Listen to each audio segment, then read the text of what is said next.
करें भाई उपकार सिंह जी, अभय सिंह जी को, श्री अभय सिंह जी को मुकुट देकर सम्मानित करने का काम करें। इसी में मैं आग्रह करूंगा पलवल के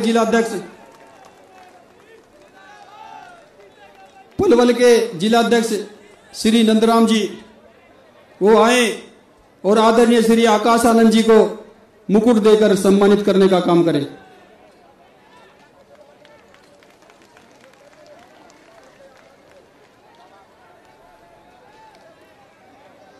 अब मैं निवेदन करूंगा सम्मानित साथियों, कोई भी व्यक्ति जब भी हमारे अतिथिगण बोलने का काम करे या मुख्य अतिथिगण बोलने का काम करे, कोई भी व्यक्ति पंडाल में हुटिंग करने का काम नहीं करेगा। गंभीरता से बात सुनने का काम करे और गंभीरता से उनकी बातों को फॉलो करके आगे अपने क्षेत्र में बताने का काम करेंगे। मैं निवेदन करूंगा हमारे बीच में इस गठबंधन के होने वाले सीएम आदरणीय बड़े भाई अभय सिंह चौटाला जी वो आए और इस अपने शब्दों से जनसभा को संबोधित करने का काम करें। आदरणीय बड़े भाई अभय सिंह चौटाला जी।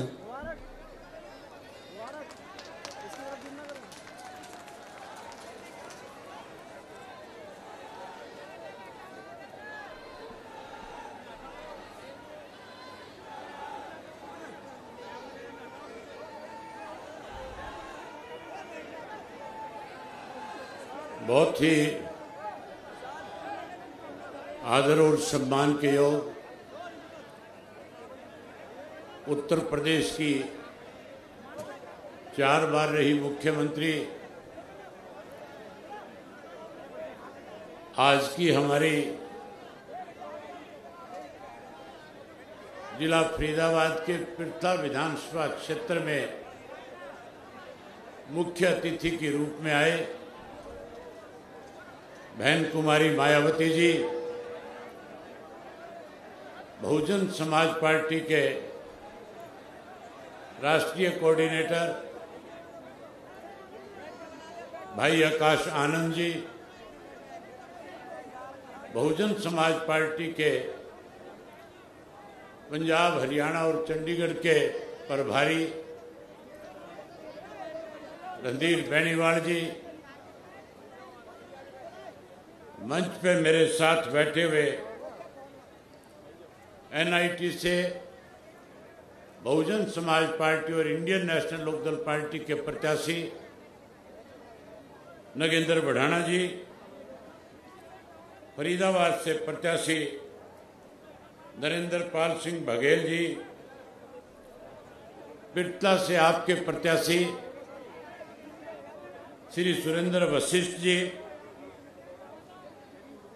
बड़खल से प्रत्याशी मनोज चौधरी जी और तिगावा विधानसभा क्षेत्र से बहुजन समाज पार्टी और इंडियन नेशनल लोकदल पार्टी के प्रत्याशी श्री लालचंद शर्मा जी, मंच पे मेरे साथ बैठे हुए दोनों पार्टी के प्रदेश, जिला और हल्का स्तर के सभी नेतागण, आज पिरथा विधानसभा क्षेत्र के इस चुनावी सभा में आए हुए आदरणीय बुजुर्गों, नौजवान साथियों, सम्मान के योग्य माताओं, बहनों, पत्रकार, छायाकार दोस्तों, 5 तारीख को हरियाणा की विधानसभा के चुनाव होने जा रहे हैं। आप लगातार पिछले 20 वर्षों से संन्यास के रूप में अनेक बाधाएं आपके बीच में कांग्रेस के पहले 10 साल के राज में आई और अब पिछले 10 वर्षों से भारतीय जनता पार्टी सत्ता में है। साथियों, लोग बदलाव चाहते हैं, भारतीय जनता पार्टी को सत्ता से बाहर करना चाहते हैं, वहीं कांग्रेस पार्टी को सत्ता से दूर रखना चाहते हैं। पहले 10 वर्ष जो कांग्रेस पार्टी का राज था, खास करके एनसीआर का जो इलाका था, दिल्ली के चारों तरफ का जो हरियाणा था, जो हरियाणा राज्य कृषि प्रधान प्रदेश था, कांग्रेस के राज में भूपेंद्र सिंह हुड्डा ने उस कृषि प्रधान देश को सीएलयू प्रधान देश बनाने का काम किया। यहाँ के किसानों की बेशम कीमती जमीन को दफा 4-6 के नोटिस दे करके किसान को औने पौने दाम पे बेचने पे मजबूर किया। जब किसान के हाथ से बिल्डर ने जमीन ले ली तो फिर 4-6 के नोटिस वापिस लेकर के उस जमीन पे बिल्डरों को सेक्टर काटने की अनुमति दे दी, उस पे बड़ी बड़ी सोसाइटियां बनाने की अनुमति दे दी। लोग 10 साल में परेशान हो गए थे। कांग्रेस पार्टी ने न केवल हरियाणा प्रदेश के अंदर भ्रष्टाचार को बढ़ावा दिया, बल्कि पूरे देश में अनेक ऐसे घोटाले किए थे जिससे हमारा देश पूरी दुनिया में बदनाम हुआ था। देश के लोगों ने मन बना लिया था कि हम हर हालत में कांग्रेस को सत्ता से बाहर करेंगे। जहां कांग्रेस को सत्ता से बाहर कर रहे थे, वहीं भारतीय जनता पार्टी के वायदों में आकर के कहीं भाजपा की देश में सरकार बनाने का काम किया। मोदी जी वायदा कर रहे थे, कह रहे थे अगर हमारी सरकार बनी तो कांग्रेस के समय में जो इस देश से धन लूट करके विदेश के बैंकों में जमा कराया गया, हम उस काले धन को वापस लाएंगे और हर व्यक्ति के खाते में 15-15 लाख रुपए जमा करा देंगे। बहुत बड़ा वायदा था। आम आदमी सोच रहा था तू कर्ज मुक्त हो जाएगा, तू खुशहाल हो जाएगा। वहीं किसान का वोट कैसे लिया जाए, किसान से वायदा किया और कहा स्वामीनाथन की रिपोर्ट लागू करेंगे, एमएसपी का कानून बना देंगे, और वायदा किया और कहा था कि 2022 में किसान की फसल के दाम 2 गुना कर देंगे। साथियों, समय बीतता गया। 2022 में किसान की फसल के दाम 2 गुना करने की बजाय 3 कृषि के काले कानून बना दिए थे।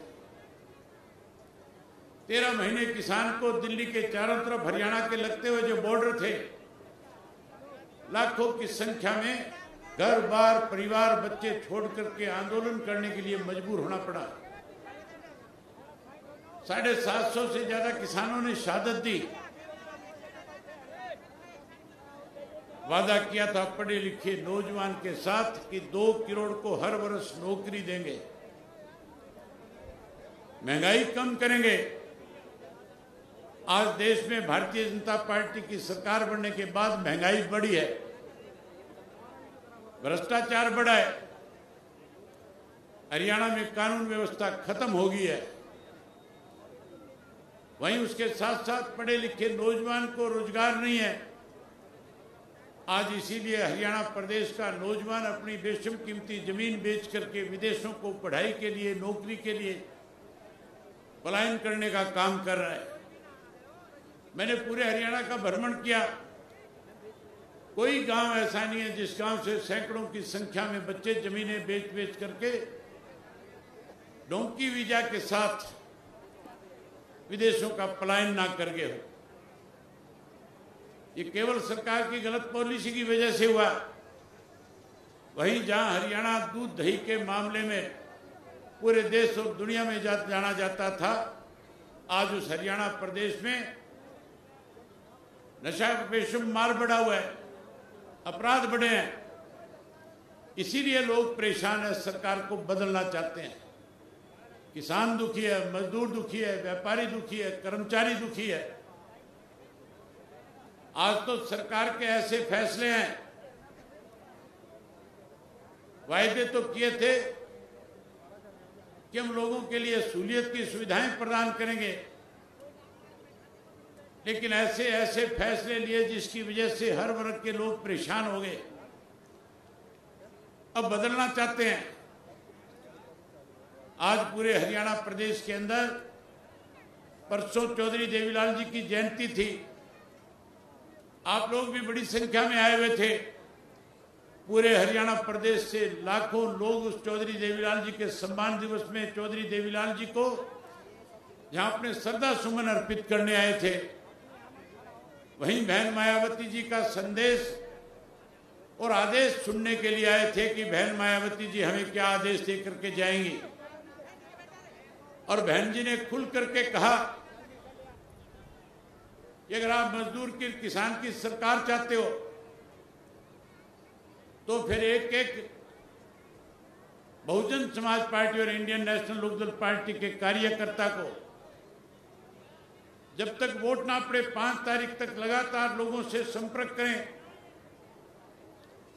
गरीब मजदूर की सरकार बना करके देश में एक मैसेज दें कि जहां हरियाणा प्रदेश का किसान और मजदूर इकट्ठा होकर के, जो किसान इस देश का अन्नदाता है, जो मजदूर इस देश का निर्माता है, अगर हम देश का निर्माण कर सकते हैं, हम देश को अन्नदाता के रूप में अन्न दे करके भंडारण भर सकते हैं, तो फिर देश के अंदर मजदूर और किसान की सरकार क्यों नहीं बना सकते। अब सही समय आ गया साथियों मजदूर और किसान की सरकार बनाने का। साहब श्री काशीराम जी ने और आदरणीय चौधरी देवीलाल जी ने सारी उम्र कैसे गरीब आदमी का, कमजोर आदमी का, कमेरे वर्ग के लोगों का, किसान का उत्थान हो, इसके लिए उन्होंने पूरा जीवन संघर्ष किया। देश की आजादी के बाद जहां देश आजाद हो गया था, वहां किसान और मजदूर को देश के अंदर सत्ता में बैठे लोगों ने फिर से गुलाम बनाने का काम किया था। कैसे उनकी उस गुलामी से उनको मुक्ति मिले, उसके लिए पहले साहब काशीराम जी ने, चौधरी देवीलाल जी ने संघर्ष किया और उसके बाद उत्तर प्रदेश के अंदर सबसे बड़ा बदलाव अगर किसी ने लाने का काम किया, जहां गरीब का सबसे ज्यादा शोषण होता था, अगर उनके गरीब आदमी को कैसे सत्ता तक पहुंचाया जाए, इसके लिए अगर किसी ने संघर्ष किया, किसी ने जागृति पैदा करी, तो आज आपके बीच में बैठ करके आपको संदेश देने के लिए आई हुई बहन मायावती जी थी। और हरियाणा प्रदेश में गरीब की अगर किसी ने मदद करी, अगर किसान को किसी ने न्याय दिलाया, तो उस शख्स का नाम चौधरी ओम प्रकाश चौटाला है। चौधरी ओम प्रकाश चौटाला ने अनेक कमजोर वर्ग के लोगों को, जिनको राजनीतिक तौर पे अस्थिर किया हुआ था, उनको राज्यसभा में, विधानसभा में भेज करके उनकी अपनी ताकत बढ़ाने का काम किया था। आज साथियों फिर समय आ गया, आज फिर मौका है। ये कांग्रेस और भारतीय जनता पार्टी जो दो मुही सांप है, एक नागनाथ है, एक सांपनाथ है, इसको कुचलने का समय आ गया। इसको कुचलने के लिए आपको लाठी उठाने की जरूरत नहीं। इसको कुचलने के लिए केवल 5 तारीख को जहां बीएसपी और इंडियन नेशनल लोकदल पार्टी की तरफ से बीएसपी का उम्मीदवार है, वहां हाथी के सामने का बटन दबा देना, ये दोनों अपने आप मारे जाएंगे, खत्म हो जाएंगे। जहां इंडियन नेशनल लोकदल पार्टी का और बहुजन समाज पार्टी का इंडियन नेशनल लोकदल का प्रत्याशी है, वहां ऐनक के सामने का बटन दबा करके इन दोनों को मारने का काम करना। जहां इन दोनों को दबाओगे, मारोगे, वहीं साथियों पहले भी चौधरी देवीलाल ने आपको अनेक सुविधाएं प्रदान करी। फिर चौधरी ओम प्रकाश चौटाला जब इस प्रदेश के मुख्यमंत्री बने, उन्होंने सरकार आपके द्वार कार्यक्रम के तहत पूरे प्रदेश के अंदर सड़कों का जाल बिछाया। गांव-गांव में पीने के पानी के बंदोबस्त के लिए आपके घर तक टुंटी पहुंचाई, वाटर वर्क्स लगाए। वहीं उसके साथ साथ गांव में पीएचसी, सीएचसी, डिस्पेंसरी बना करके आपको स्वास्थ्य सेवाएं प्रदान करी। गांव-गांव के अंदर स्कूल अपग्रेड किए ताकि हमारे बच्चों को बाहर दूर दराज पढ़ने के लिए जाना ना पड़े। आज इस सरकार ने स्कूल बंद कर दिए, स्वास्थ्य केंद्र बंद कर दिए, सड़कें टूटी पड़ी है, बेहाल है, बिजली महंगी हो गई, पीने का स्वच्छ पानी नहीं है। आज बीजेपी के लोग, कांग्रेस के लोग इश्तेहार देते हैं, वायदे करते हैं, लेकिन साथियों सत्ता में आने के बाद ना भाजपा ने अपना मैनिफेस्टो लागू किया, ना कहीं बीजेपी ने आपको सुविधाएं प्रदान करी। अगर मैनिफेस्टो किसी ने लागू किया हुआ वायदा पूरा किया तो हरियाणा में इंडियन नेशनल लोकदल पार्टी ने किया। और उदाहरण है आपके सामने बहन जी, आपके साथ सटा हुआ उत्तर प्रदेश है। किस तरह से बहन जी के राज में उत्तर प्रदेश के अंदर किसान खुशहाल था, किस तरह से अपराध खत्म किया गया था, अपराधी यूपी छोड़ करके भाग गए थे। और वहीं उसके साथ साथ जिस गरीब आदमी को वोट का अधिकार नहीं था, ना केवल उसको वोट का अधिकार दिलाया बल्कि उसका राज बना करके उसकी उत्तर प्रदेश के राज में हिस्सेदारी देने का काम किया। वहीं साथियों हम दोनों ने बैठ करके, बहन जी ने, मैंने आकाश जी के साथ बैठ करके, बहुजन समाज पार्टी के नेताओं के साथ बैठ करके, इंडियन नेशनल लोकदल पार्टी के नेताओं ने एक साझा कार्यक्रम आपके बीच में देने का काम किया है। अगर आप हमारी सरकार, अपनी सरकार बनाओगे तो चौधरी देवीलाल ने सबसे पहले देश के अंदर पेंशन 100 रुपया माहवार करी थी। आज बीजेपी वाले कहते हैं हम बढ़ा देंगे, हुड्डा कहता है 6000 कर दूंगा। 10 साल मुख्यमंत्री रहा था, एक नया पैसा नहीं बढ़ाया था। आप राज बनाओ, सत्ता में आओ, अपनी सरकार बनाओ, हम 100 रुपए वाली पेंशन 7500 रुपया महीना आपके घर पहुंचाने का काम करेंगे। वहीं उसके साथ साथ हरियाणा में 2 लाख पोस्टें वैकेंट है। हमारे युवा साथी विदेश जा रहे हैं, वो हरियाणा में रह करके अपना कारोबार करें, इसके लिए अच्छी पॉलिसी बनाएंगे। वहीं 2 लाख पढ़े लिखे बच्चों को पहले 6 महीने में रोजगार और नौकरी देने का काम करेंगे। जहां 2 लाख को नौकरी देंगे, वहीं जो कोई नौकरी से वंचित रह जाएगा उसे मायूस नहीं होने वायदा किया था और कहा था चूल्हे से मुक्ति दिलाऊंगा, गैस का कनेक्शन घर घर पहुंचाऊंगा, गैस का सिलेंडर मुफ्त दूंगा। गैस अगर सस्ती मिलती थी तो हमारे राज में 2100 रुपये, 250 रुपये का गैस का सिलेंडर आपको दिया जाता था। कांग्रेस के राज में महंगा हुआ, भाजपा ने 1200 रुपये का कर दिया। आप सरकार बनाओ, हमारे दोनों पार्टियों का फैसला है, महीने की 1 तारीख को गैस का सिलेंडर आपके घर में सरकार की तरफ से मुफ्त आपके पास आया करेगा। वहीं 1100 रुपये साथ में देंगे ताकि आपको रसोई के खर्च के लिए घर के किसी व्यक्ति के सामने हाथ ना फैलाना पड़े। वहीं गरीब आदमी को पहले 100 गज का प्लाट अगर किसी ने मुहैया कराया तो चौधरी ओम प्रकाश चौटाला ने दिया था। अब जिसके पास अपनी छत नहीं है, जो भूमिहीन है, उसे चिंता करने की जरूरत नहीं। आपकी सरकार बनने के बाद 100 गज का प्लाट और 2 पक्के मकान चौधरी देवीलाल आवास योजना के तहत बना करके देने का काम करेंगे। वहीं ओल्ड पेंशन स्कीम लागू करेंगे और उसके साथ साथ हरियाणा प्रदेश के हर नागरिक को पीने का स्वच्छ पानी मिले, पानी का पैसा ना लगे। हम आपको पीने का स्वच्छ पानी मुफ्त में मुहैया कराने का काम करेंगे। साथियों, जहां पानी मुफ्त देंगे, बिजली मुफ्त देंगे, हमारे बच्चों को अच्छी शिक्षा मिले, इसके लिए अच्छे स्कूल बनाएंगे। गांव के अंदर ऐसे स्कूल बना करके देंगे कि शहर के बच्चे गांव के स्कूल में पढ़ने आएंगे, शिक्षा मुफ्त देंगे। वहीं उसके साथ साथ स्वास्थ्य सेवाएं कोई 5 लाख की कहता है हम देंगे, कोई 10 लाख के आयुष्मान कार्ड की बात करता है, कांग्रेस वाले कहते हैं 20 लाख करेंगे। ये सारे वायदे कांग्रेस जो आज आपके सामने कर रही है, इन्होंने राजस्थान के लोगों के साथ किए थे। जब इनकी सरकार थी वायदे पूरे नहीं किए, छत्तीसगढ़ में किए, मध्य प्रदेश में किए। वायदे पूरे ना करने की वजह से लोगों ने उनको नकारने का काम किया। आज हरियाणा प्रदेश में भी इस तरह के वायदे करके कहीं ना कहीं आपको लुभाने की कोशिश करते हैं। आप Bahujan Samaj party, Indian national Lokdal party को सत्ता में लाओ, परमात्मा ना करे हरियाणा का कोई व्यक्ति बीमार हो।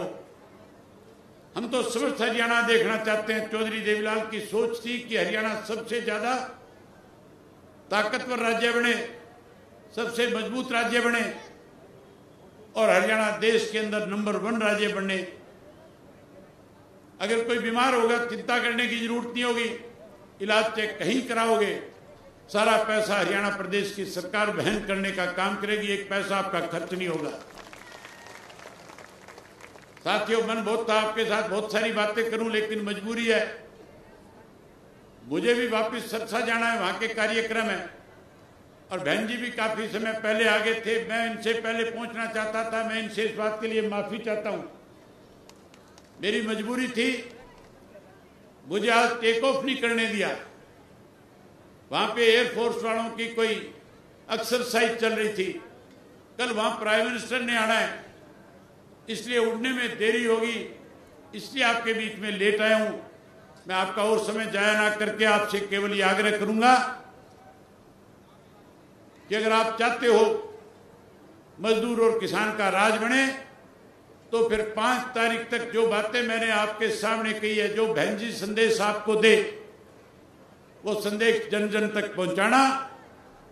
25 तारीख को चौधरी देवीलाल के सम्मान दिवस के ऊपर लाखों लोगों ने इकट्ठे होकर के देश के अंदर एक मैसेज दे दिया कि हरियाणा प्रदेश में अगली सरकार बहुजन समाज पार्टी और इंडियन नेशनल लोकदल पार्टी की बनने जा रही है।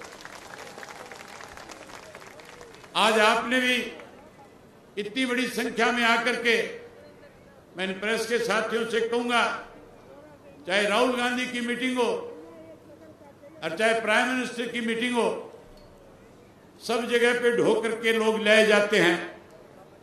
ये सब गरीब मजदूर और किसान के बच्चे हैं, सब अपनी मर्जी से चल करके आए हैं। ये बदलाव की बहुत बड़ी निशानी है।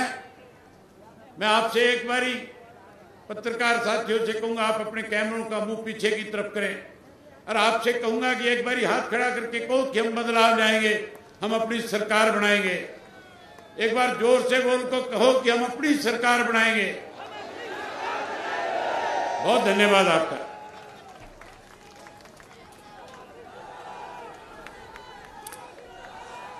अब मैं आपके बीच में बहुजन समाज पार्टी की राष्ट्रीय अध्यक्ष, देश के सबसे बड़े सूबे उत्तर प्रदेश की 4 बार रही मुख्यमंत्री,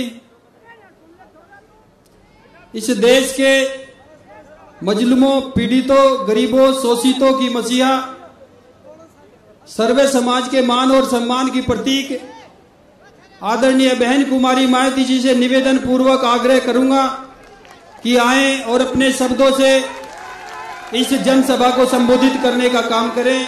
आदरणीय बहन कुमारी मायावती जी।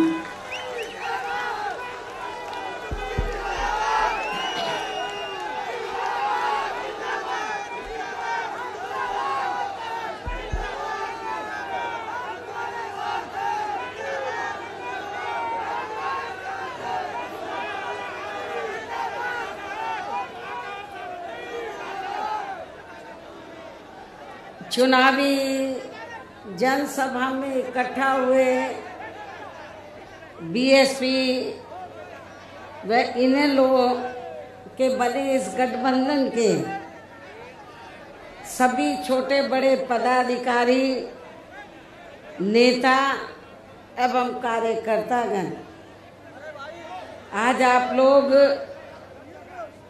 यहाँ हरियाणा प्रदेश में विधानसभा के लिए हो रहे आम चुनाव में अपने गठबंधन के उम्मीदवारों के समर्थन में हमें सुनने के लिए यहाँ इकट्ठा हुए हैं, तो उसके लिए मैं आप सभी लोगों का हार्दिक दिल से आभार प्रकट करती हूँ, जिनको कामयाब बनाने के लिए भारतीय राष्ट्रीय लोकदल के वरिष्ठ राष्ट्रीय महासचिव चौधरी अभय चौटाला जी व इनके सभी साथीगण तथा बीएसपी के भी नेशनल कोऑर्डिनेटर श्री आकाश आनंद व यहाँ के संयोजक श्री रणधीर बेनीवाल और इनके भी सभी साथीगण पूरे जी जान से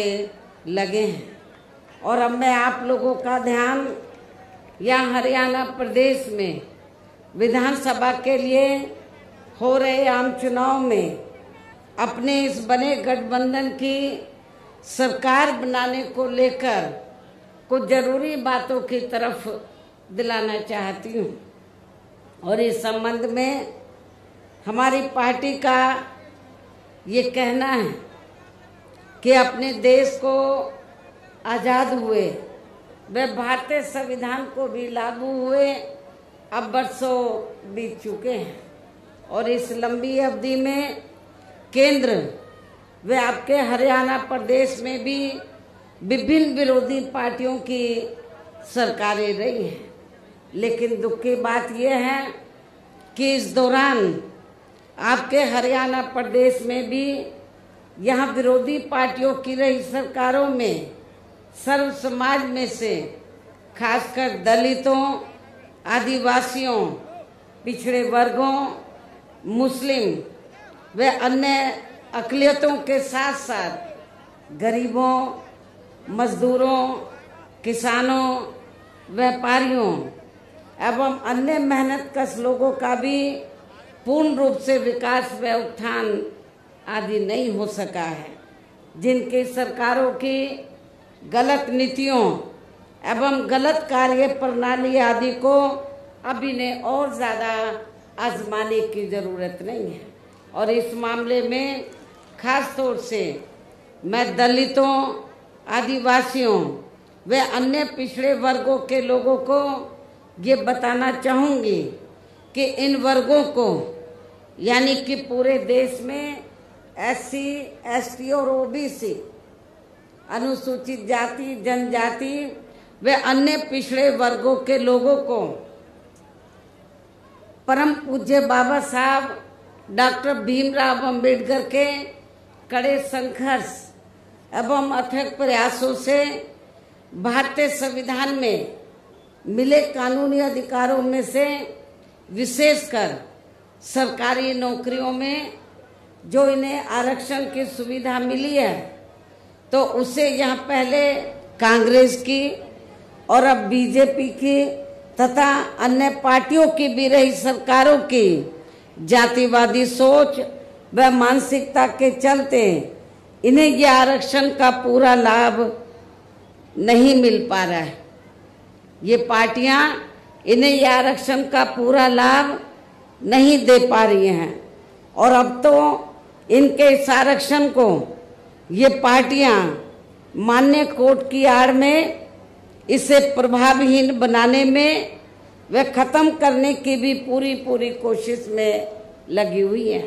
और इसका खास उदाहरण दिनांक 1 अगस्त 2024 को माननीय सुप्रीम कोर्ट का दिया गया निर्णय है, फैसला है, जिसमें माननीय सुप्रीम कोर्ट ने SC व ST के आरक्षण में वर्गीकरण व क्रीमी लेयर आदि को लागू करने की बात कही है। और यदि इन वर्गों के आरक्षण के मामले में केंद्र की वर्तमान भाजपा सरकार की भी नीति व नीयत साफ होती, तो फिर ये सरकार जो वर्तमान केंद्र की भाजपा सरकार है, तो फिर ये सरकार माननीय सुप्रीम कोर्ट के आरक्षण को लेकर आए इस निर्णय को बिना कोई देरी किए हुए उसे निष्प्रभावी बनाने व पूर्व की स्थिति में लाने के लिए संसद का विशेष सत्र बुलाकर फिर संवैधानिक संशोधन विधेयक जरूर लाती। यदि वर्तमान केंद्र की भाजपा की सरकार की नीयत साफ होती आरक्षण के मामले में, माननीय सुप्रीम कोर्ट ने जो निर्णय दिया है तो वो उस निर्णय से आपका जो आरक्षण है आगे चलकर अब ये ना के बराबर रह जाएगा और आपको कोई ज्यादा लाभ मिलने वाला नहीं है। तो जो अभी तक आपको ये सुविधा मिल रही थी तो उस स्थिति में लाने के लिए तो फिर सुप्रीम कोर्ट का निर्णय है, तो इसको कौन बदल सकता है? इसको सेंटर की सरकार बदल सकती है। वर्तमान में केंद्र की सरकार किसकी है? भारतीय जनता पार्टी की। हमने भारतीय जनता पार्टी की सरकार को ये कहा कि यदि आपकी दलितों, आदिवासियों और अन्य पिछड़े वर्गों के मामले में, खासकर SC ST के आरक्षण के मामले में यदि नीति आपकी स्पष्ट है, सोच सही है, तो फिर आपको जो माननीय सुप्रीम कोर्ट ने 1 अगस्त 2024 को जो निर्णय दिया है जिससे SC ST का आरक्षण निष्प्रभावी हो गया है और ये फिर खत्म हो जाएगा, तो फिर इसको प्रभावी बनाने के लिए और पूर्व की स्थिति में लाने के लिए फिर केंद्र सरकार की जिम्मेवारी बनती है कि वो पार्लियामेंट का विशेष सत्र बुलाए और विशेष सत्र बुलाकर उसमें संवैधानिक संशोधन विधेयक लाए। और उसमें फिर हम देखते हैं कांग्रेस और पूरा विपक्ष तो वो आपको सपोर्ट करता है नहीं करता है। जिन्होंने संविधान बचाने और आरक्षण को बचाने के नाम पर पूरे देश में दलितों, शोषितों को, पिछड़ों को गुमराह करके इनका वोट तो ले लिया, लेकिन जब माननीय सुप्रीम कोर्ट ने जजमेंट दिया तो जजमेंट के बाद इनको सांप सूंघ गया है। ये सारी विपक्ष की पार्टियां, कांग्रेस और इनका इंडिया गठबंधन सब चुप है, कुछ बोलने के लिए तैयार नहीं है।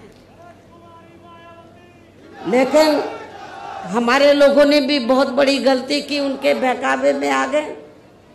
संविधान बचाने के नाम पर, आरक्षण बचाने के नाम पर उनके बहकावे में आकर अपनी पार्टी BSP को भी किनारे कर दिया और इंडिया गठबंधन को वोट दे दिया लोकसभा चुनाव में।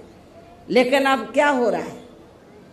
चुनाव खत्म होने के बाद इंडिया गठबंधन को फायदा तो हो गया गुमराह करके आप लोगों को, लेकिन जब 1 अगस्त को निर्णय आया आरक्षण को लेकर के जो शेड्यूल कास्ट के लोग हैं, ट्राइब कम्युनिटीज के लोग हैं, दलित जो लोग हैं, आदिवासी लोग हैं, तो अब इनको जो पहले से आरक्षण मिल रहा था, जो इनका कोटा मुकर्रर था, जो पहले से आरक्षण मिल रहा था, वो ना मिलके अब इनका वर्गीकरण किया जाएगा।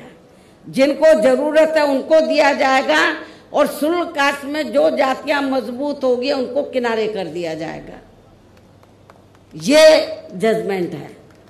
लेकिन ये आप लोगों को मालूम होना चाहिए कि जिन शेड्यूल कास्ट में जो जातियां कुछ आगे भी बढ़ी हैं, मुश्किल से 5-6% लोग बढ़े हैं, बाकी लोगों की सामाजिक, आर्थिक और शैक्षणिक स्थिति में अभी कोई ज्यादा बदलाव नहीं आया है। इसलिए इनके वर्गीकरण की अभी जरूरत नहीं है, बल्कि जो पूर्व में जैसी स्थिति बनी थी इनको सबको अभी पूरा आरक्षण देने की जरूरत है। लेकिन जब हमने इसके खिलाफ आवाज उठाई तो फिर सारी पार्टियां चुप हो गई। हमने बीजेपी को भी कहा कि सुप्रीम कोर्ट का जजमेंट है, आप संवैधानिक संशोधन विधेयक लाइए और आप उसे पार्लियामेंट में लाकर पास कराएं। हम अपोजिशन को भी देखेंगे, इंडिया गठबंधन को भी देखेंगे कि वो आपको सपोर्ट करता है नहीं करता है। तो जो बीजेपी की सरकार है सेंटर की, वो संवैधानिक संशोधन विधेयक अभी तक नहीं लाई है, अपोजिशन चुप है। तो ऐसी स्थिति में आप लोग एक बार तो धोखा खा गए, इनके बहकावे में आ गए इंडिया गठबंधन के, कांग्रेस के, और आप लोगों ने वोट दे दिया कि हम संविधान बचाएंगे, आरक्षण बचाएंगे। जब माननीय सुप्रीम कोर्ट ने आपके आरक्षण पर चोट मारी तो ये सारी पार्टियां चुप हो गई। ये कहती तो हैं कि हम आरक्षण के पक्ष में हैं, लेकिन माननीय सुप्रीम कोर्ट ने जो जजमेंट दिया उसको लेकर ये कुछ भी बोलने के लिए तैयार नहीं है। इतना ही नहीं, बल्कि इसके लिए कांग्रेस व इनके इंडी गठबंधन ने अभी तक भी केंद्र सरकार पर कोई दबाव नहीं बनाया है, और ऐसा करना तो बहुत दूर की बात रही, बल्कि इन्होंने माननीय सुप्रीम कोर्ट के इस निर्णय पर अभी तक कुछ भी खुलकर नहीं बोला है। और इस मामले में केंद्र की भाजपा सरकार व अधिकांश सभी विरोधी पार्टियां अभी तक भी चुप्पी साधे हुए हैं। यहाँ मैं ये भी बता देना चाहती हूँ कि माननीय सुप्रीम कोर्ट ने SC/ST आरक्षण में वर्गीकरण करने और क्रीमी लेयर को भी लागू करने का ये कार्य अब राज्य सरकारों के ऊपर ही छोड़ दिया है। अब ये राज्य सरकारों के ऊपर ही छोड़ दिया है, जो अब अपने हिसाब से इसका पूरा राजनीतिक फायदा भी उठाएंगे। साथ ही इसकी आड़ में इन वर्गों को बांटकर इन्हें आपस में ही लड़ाएंगे। अर्थात अब ये पार्टियां फूट डालो वे राज करो की नीति का भरपूर फायदा उठाएंगी इस जजमेंट की आड़ में। जबकि संविधान के मुताबिक अभी तक क्या था ये जजमेंट आने से पहले, जबकि संविधान के मुताबिक किस जाति को SC व ST की सूची में शामिल करना है या नहीं करना है, तो इसका ये अधिकार अभी तक केवल संसद, किसको था, पार्लियामेंट को था, संसद व माननीय राष्ट्रपति जी को ही दिया हुआ था संविधान के मुताबिक, जिसे 1 अगस्त 2024 को माननीय सुप्रीम कोर्ट के आए निर्णय के जरिए इसे अब वापस लेकर सीधे ही राज्य सरकारों को दे दिया है, जिससे अब इन वर्गों के साथ काफी ज्यादती होगी।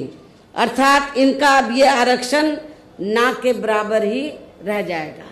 दलितों का, आदिवासियों का जो आरक्षण है वो ना के बराबर ही रह जाएगा। और अब तो कांग्रेस के श्री राहुल गांधी ने भी विदेश में जाकर इनके सभी आरक्षण को आगे वक्त आने पर खत्म करने का भी ऐलान कर दिया है। इसलिए इन वर्गों के लोगों को बाबा साहब डॉक्टर भीमराव अंबेडकर द्वारा जो इन्हें आरक्षण का ये संवैधानिक अधिकार मिला है, तो इसे बचाने के लिए अब यहाँ हरियाणा प्रदेश में हो रहे विधानसभा चुनाव में इन वर्गों को, ऐसी सभी आरक्षण विरोधी पार्टियों को अपना कतई भी वोट नहीं देना है। जो ये पार्टियां माननीय सुप्रीम कोर्ट के आए इस निर्णय को बिल्कुल भी बदलने के लिए तैयार नजर नहीं आती हैं, ना तो भारतीय जनता पार्टी और ना ही कांग्रेस पार्टी का इंडिया गठबंधन। अर्थात इस मामले में केवल ये पार्टियां इन वर्गों को गुमराह करने में ही लगी हैं। ऐसी स्थिति में अब इन वर्गों को यहाँ विधानसभा के हो रहे आम चुनाव में अपने बने इस गठबंधन की ही सरकार बनाकर, क्योंकि ये लोग जो जजमेंट आया माननीय सुप्रीम कोर्ट का रिजर्वेशन को लेकर, इसको ये अभी तक भी बदलने के लिए तैयार नहीं है, ना कांग्रेस ना बीजेपी।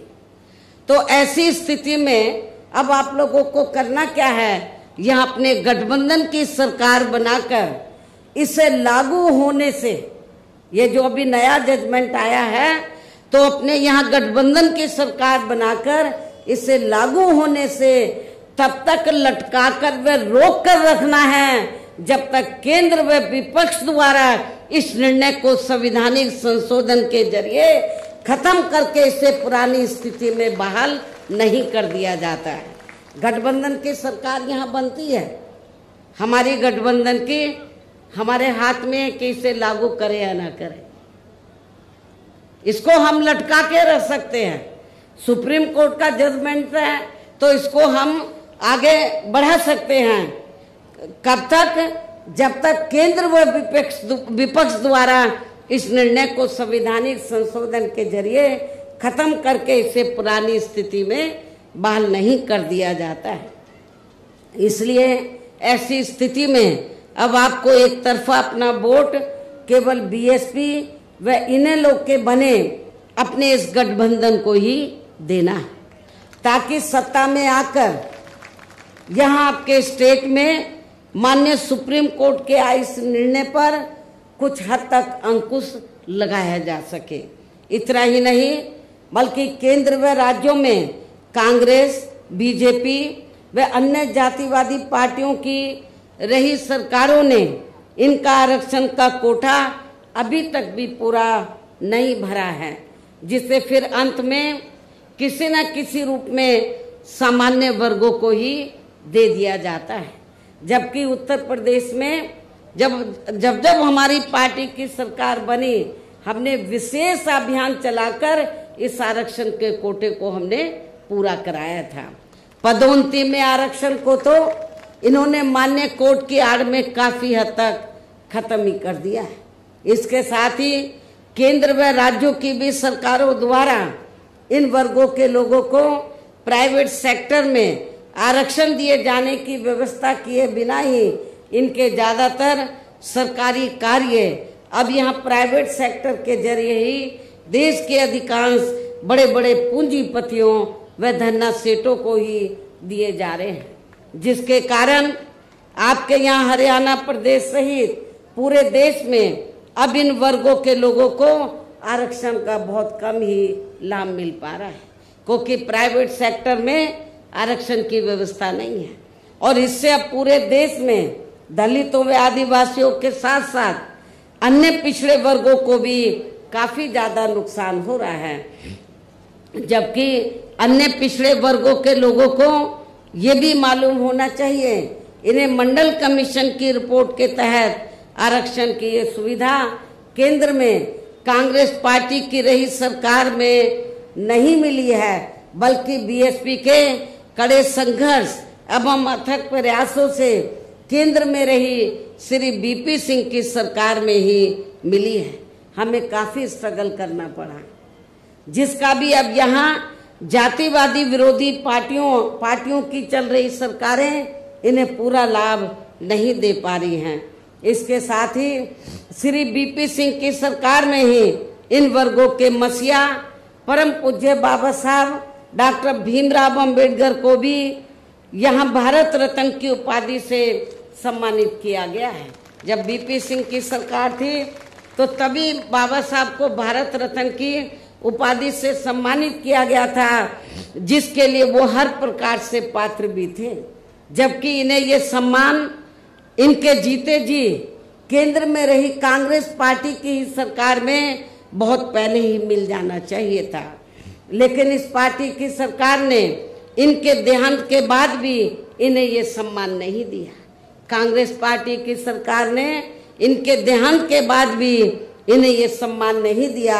इससे इन वर्गों के प्रति इस पार्टी की हीन व जातिवादी मानसिकता साफ झलकती है।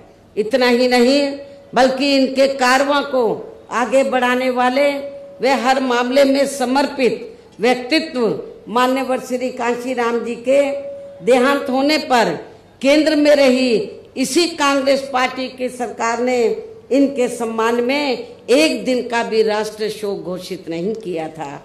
इसके साथ ही इन वर्गों के लोगों को जुल्म जाति से निजात दिलाने के लिए जो भी यहाँ नियम व कानून आदि बने हैं तो उन पर भी केंद्र व राज्यों की सरकारें सही से अमल नहीं कर पा रही है, जिससे अब यह खासकर दलितों, आदिवासियों व अन्य पिछड़े वर्गों के ऊपर शोषण करने वालों का मनोबल और भी ज्यादा बढ़ रहा है।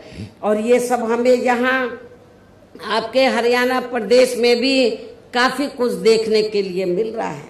इसी प्रकार हमें पूरे देश में मुस्लिम व अन्य अक़लियत समाज के लोगों की भी अधिकांश मामलों में हालत कोई खास अच्छी नजर नहीं आती है।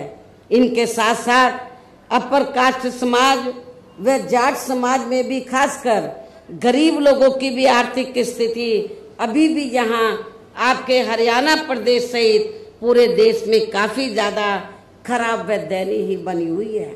इनके अलावा आपके हरियाणा प्रदेश सहित पूरे देश में सर्व समाज में से विशेषकर यहाँ गरीब, मजदूर, किसान, कर्मचारी, व्यापारी एवं अन्य मेहनत कश लोग भी अपनी विभिन्न समस्याओं को लेकर अभी भी हमें काफी ज्यादा दुखी ही नजर आते हैं।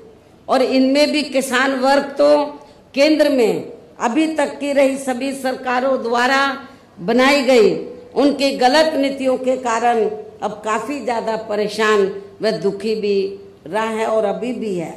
लेकिन इन सब की मुख्य वजह हमारी पार्टी केंद्र में व आपके हरियाणा प्रदेश में भी यहाँ अब तक की अधिकांश रही विरोधी पार्टियों की सरकारों की गरीब व किसान विरोधी तथा इनकी जातिवादी, पूंजीवादी व संकीर्ण मानसिकता के तहत बनाई गई उनकी गलत नीतियों व गलत कार्य प्रणाली को ही काफी हद तक जिम्मेवार मानकर चलती है। और इस मामले में खासकर इनकी गलत आर्थिक नीतियों की वजह से ही आए दिन यहाँ पूरे देश में गरीबी, बेरोजगारी व महंगाई आदि भी काफी ज्यादा बढ़ रही है, जिससे आम जनता काफी ज्यादा परेशान व दुखी भी है। इसके साथ साथ अभी भी अपने देश में भ्रष्टाचार हर स्तर पर काफी ज्यादा फैला हुआ है, जिससे आपका खुद का अपना हरियाणा प्रदेश भी अछूता नहीं रहा है।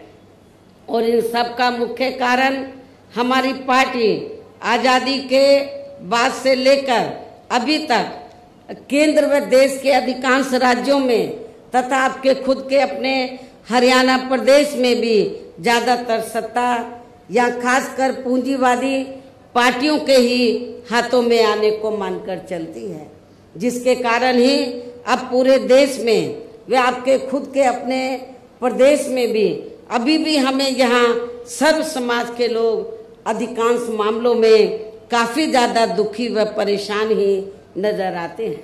जबकि पूरे देश में बीएसपी ही अकेली एक ऐसी पार्टी है जो विरोधी पार्टियों की तरह देश के बड़े बड़े पूंजीपतियों व धन्ना सेठों की आर्थिक मदद से नहीं बल्कि अपनी पार्टी के ही आम कार्यकर्ताओं की आर्थिक मदद से चुनाव लड़कर यहाँ केंद्र व राज्यों की भी सत्ता में आना चाहती है, ताकि हमारी पार्टी सत्ता में आने के बाद फिर बिना किसी दबाव के वे आजाद होकर सर्व समाज के लोगों की सभी समस्याओं का समाधान करके उन्हें हर मामले में वे हर स्तर पर या खुशहाल बना सके।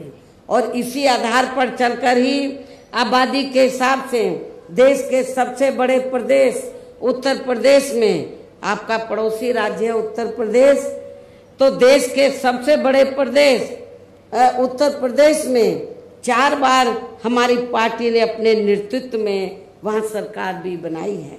और हमने अपनी सभी चारों रही सरकारों में अपनी पार्टी की विचारधारा एवं सिद्धांतों के तहत चलकर वैसे तो वहां सर्व समाज के हितों का पूरा ध्यान रखा है, लेकिन सभी मामलों में प्राथमिकता पहले हमने वहां सर्व समाज में से विशेषकर उन दलितों, आदिवासियों, पिछड़े वर्गों व अकलियत समाज को दिया है तथा अन्य समाज में से गरीब एवं असहाय लोगों को ही दिया है, जिनकी यहाँ हर मामले में व हर स्तर पर सभी विरोधी पार्टियों की रही सरकारों में उनकी हीन, जातिवादी, संकीर्ण व पूंजीवादी सोच होने के कारण काफी ज्यादा उपेक्षा की गई है।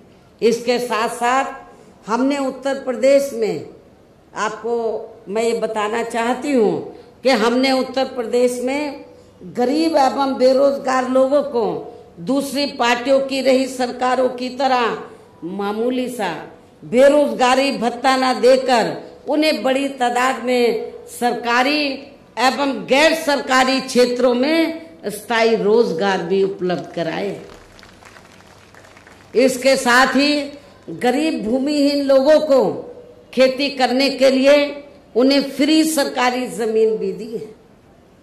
और जो गरीब आवासहीन लोग थे तो सरकारी खर्चे से उनके हमने 2-2 कमरों के पक्के मकान भी बनाकर दिए हैं और वहां पर सभी सुविधाओं का प्रबंध भी किया है, हॉस्पिटल का, स्कूल्स का, और भी जो जरूरी आपकी जरूरतें हैं तो उनका हमने वहां पर प्रबंध भी किया है, जिससे वहां लाखों गरीब लोगों को काफी ज्यादा फायदा पहुंचा है। शहरों व देहातों को भी विकसित किया गया है। आप लोगों को ये मालूम है कि शहरों और देहातों में जहाँ वीकर सेक्शन के कमजोर तबके के लोग रहते हैं वहाँ घुसते ही मालूम पड़ जाता है कि यहाँ पर अपने समाज के लोग रहते हैं। इतनी खराब हालत होती है, क्योंकि जो पार्टियां अभी तक सत्ता में रही तो उन्होंने आपकी बस्तियों को डेवलप नहीं किया, लेकिन जब हमारी सरकार बनी तो हमने देहातों को डॉक्टर अंबेडकर ग्राम विकास योजना के तहत और शहरों में दलित बस्तियों को मान्यवर श्री कांशीराम जी शहरी समग्र विकास योजना के तहत उनको डेवलप किया, विकसित किया। इसके अलावा हमारी पार्टी की रही सरकार ने वहां विभिन्न क्षेत्रों में लगे लोगों के साथ साथ छात्रों, युवाओं, महिलाओं व बुजुर्गों आदि के हितों में भी अनेकों महत्वपूर्ण व ऐतिहासिक कार्य किए हैं, जिनसे उन्हें काफी ज्यादा लाभ पहुंचा है। किसानों की भी अधिकांश समस्याओं का काफी हद तक समाधान किया गया है तथा उनकी फसलों का भी उन्हें समय से उचित दाम दिया गया है। इतना ही नहीं बल्कि हमने उत्तर प्रदेश में सर्व समाज के लोगों के ऊपर किसी भी प्रकार की कोई जुल्म जाति आदि भी नहीं होने दी है और वीकर सेक्शन का हमने विशेष ध्यान रखा है। बल्कि हमारी पार्टी की रही सरकार ने वहाँ जुल्म जाति करने वाले लोगों को बिना कोई देरी किए हुए उन्हें तुरंत ही जेल की सलाखों के अंदर भेजा है, जहाँ मेरी सरकार में उनकी सही व असली जगह होती है, जिसकी यहाँ आपके प्रदेश में भी काफी अब सख्त जरूरत है।